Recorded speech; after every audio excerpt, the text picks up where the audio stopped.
to play in the first half. Rondo does it again. He has 17 points. He is just going at the heart of Mo Williams.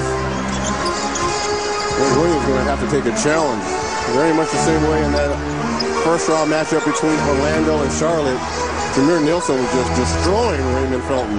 Daniels defending on James. Nice job. Made him give up the ball. Shot clock to 3. West. And it's swept by Perkins. Cavaliers do have a foul to give. 35 seconds to play in the half. Nice move again by Rondo, and he is fouled. Varejao came over to help out. It was a combination of Williams and Varejao, and Rondo shaken up. Foul is called on Williams. This kid is tough.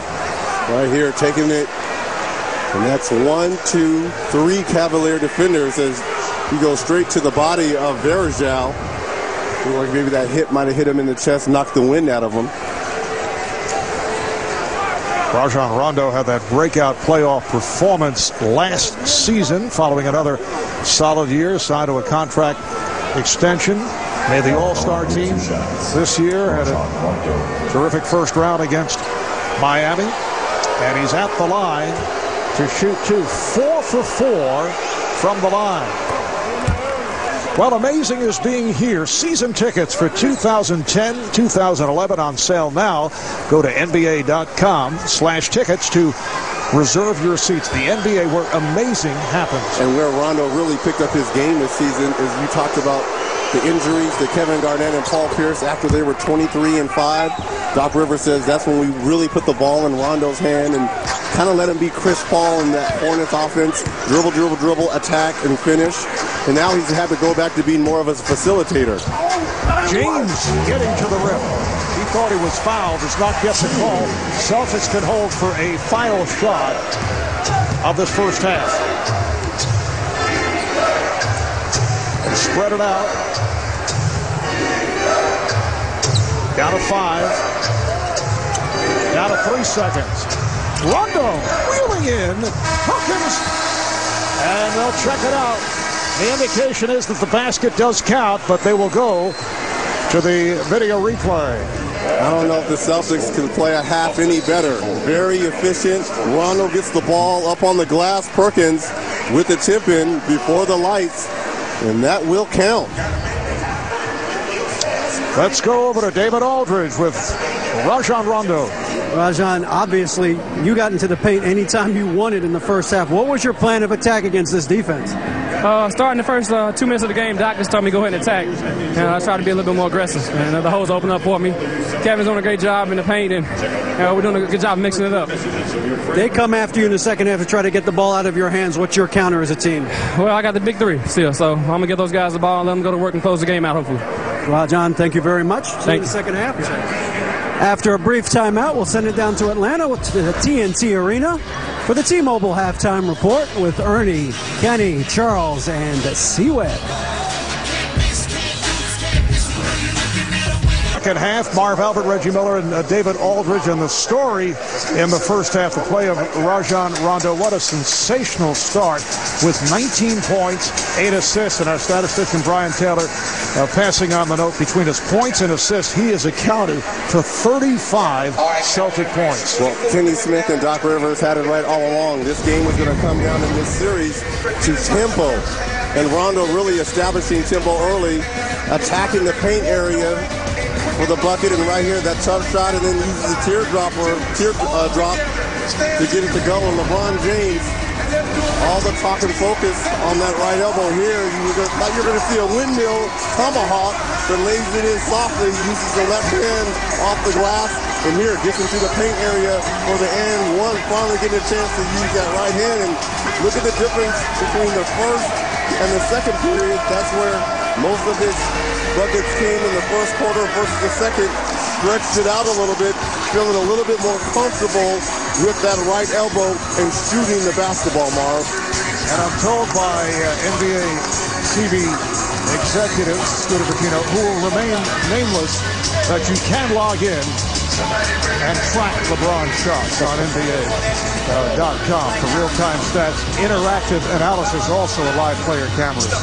Log out to NBA.com as we take a look at the Corona stats leaders. Boston at 54%. They've hit 22 of 41. Cleveland just 16 for 38. They've missed 7 free throws. You see points in the paint, second chance points. And the Celtics, 29th in the league in rebounding during the regular season, out-rebounding Cleveland, +5. And Marv, they're 30th in second chance points, and tonight leading in that category here against the Cleveland Cavaliers.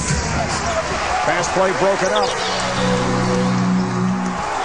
James with Pierce back. Pierce playing with a 3 fouls. Beautiful shot by James.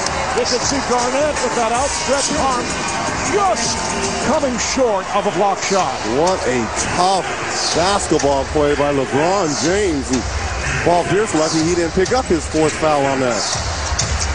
9-point Celtic lead. Well, a little change here by Mike Brown to move Anthony Parker onto Rondo. Kevin Garnett continues his excellent all-around play. Garnett is now 6 of 12 from the field. Yeah, Kevin Garnett feels he can shoot over the outstretched hands of Antoine Jamison anytime he likes. And a foul. It is on Garnett. That's his second as we go over to David Aldridge. David. Reggie, you mentioned and Anthony Parker's going to get the assignment on Rajon Rondo the second half. Give him a little different looks and different size. Mike Brown saying that's the whole key to the game right now is keeping Rondo from getting easy looks at the basket. They just felt like not only did he get into the paint, but he got easy shots both for himself and for his teammates, Marv. And that time Rondo feeding out to Pierce, who had the open shot.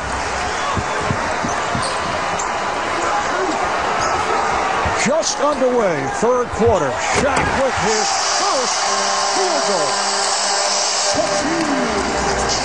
Well, what is Kendrick Perkins with Shaquille O'Neal being the last player after the rebound down the floor? You got to find him early. Garnett, nice pass. Allen can't finish.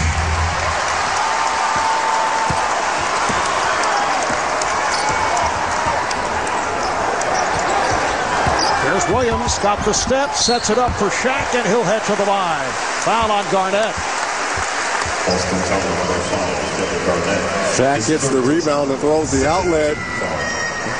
If you're trailing the play, this is a secondary break. So look how slow he's moving and then steps up as he gets the ball coming towards him with the finish. Garnett picking up his third. Shaq 1 of 2 at the line. So 3 apiece on Garnett, Pierce, and Wallace. 4 on Davis. The lead is down to 8. And how about the shooting of 3 members of the starting 5 for the Cavaliers? O'Neal is just 1 of 5 from the field. Jamison is 1 of 5. Williams with a low-key first half. He's attempted only 4 shots, 2 of 4. Shaq hitting on both. 2 minutes in, third quarter. Cavaliers trying to get back into it. They have trailed most of the way.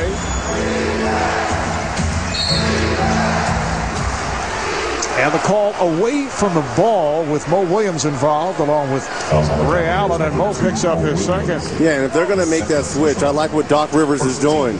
Put the taller Ray Allen on the block, either to post him up or run him off a series of picks to try to free Ray Allen. Ray Allen, and I don't care if Mo Williams is guarding him, you're going to have the height advantage to be able to shoot over him. Pierce met on a switch. Shot clock down to 5. Oh, it's picked off by Parker. He saw that coming. James in the open floor. LeBron is fouled. Yeah, that's a good foul there by Ray Allen. Paul Pierce couldn't pick up that foul. That would have been 4, but bad interior passing by Kendrick Perkins, which leads to the break. And going right, that's exactly what LeBron James wants to do. Have you pick up the foul, send him to the free throw line. James 6 of 7 at the line. A program programming. Reminder, check out the MLB on TBS tomorrow, 1 o'clock Eastern Time. It's the Yankees and the White Sox starting at 1 tomorrow. Well, I know what you're going to be doing on your off day tomorrow. Watching a little Major League Baseball.